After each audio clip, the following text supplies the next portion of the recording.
വിരമിച്ച ഉദ്യോഗസ്ഥനാണെങ്കിലും M ശിവശങ്കറിന്റെ arrest സർക്കാരിനെ പ്രതിരോധത്തിലാക്കും. ശിവശങ്കറിന്റെ arrest സർക്കാരിനെതിരെ ആയുധമാക്കി പ്രതിപക്ഷം. അറസ്റ്റിന് പിന്നാലെ കോഴ ഇടപാടിൽ മുഖ്യമന്ത്രിക്കും പങ്കുണ്ടെന്ന വാദം ആവർത്തിക്കുകയാണ് പ്രതിപക്ഷം. വിവാദം സർക്കാരിനെ കരുനിഴലാവില്ലെന്ന് വിശദീകരിച്ചാണ് ഭരണപക്ഷത്തിന്റെ പ്രതിരോധം. അതേസമയം അറസ്റ്റിനെ തള്ളിപ്പറയാൻ നേതാക്കൾ തയ്യാറായില്ല.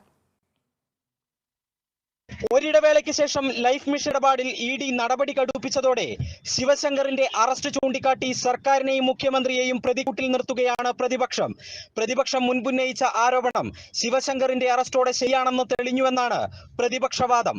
മുഖ്യമന്ത്രിയുടെ ഓഫീസിലെ എല്ലാമായിരുന്നയാൾ തനിക്ക് മാത്രമായി കോഴ വാങ്ങില്ലെന്നും പ്രതിപക്ഷം ആരോപിക്കുന്നു.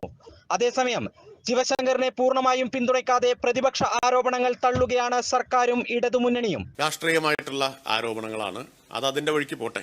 സർക്കാരിന്റെ പ്രവർത്തനങ്ങളെ ബാധിക്കുകയില്ല എന്ന് മാത്രമല്ല, സർക്കാരിന്റെ പ്രവർത്തനങ്ങൾക്ക് മേൽ കരിനിഴൽ വീഴ്ത്താനും കഴിയില്ല. ആ ഉദ്ദേശത്തോടു കൂടിയാണ് ഈ പ്രചരണമൊക്കെ നടത്തുന്നത് എങ്കിൽ അതൊന്നും കഴിയില്ല.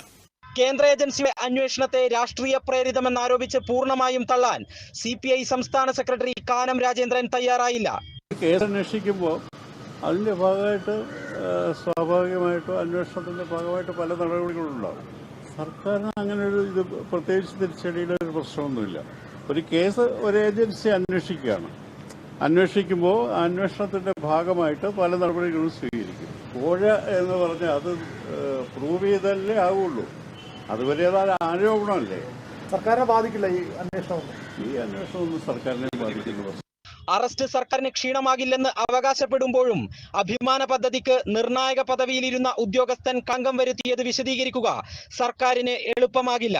മുഖ്യമന്ത്രിയുടെ മുൻ വിശ്വസ്തൻ അറസ്റ്റിലായതോടെ സർക്കാരിനെതിരെ പ്രതിപക്ഷം നീക്കങ്ങൾ ശക്തമാക്കും. Kerala vision news, Thiruvananthapuram.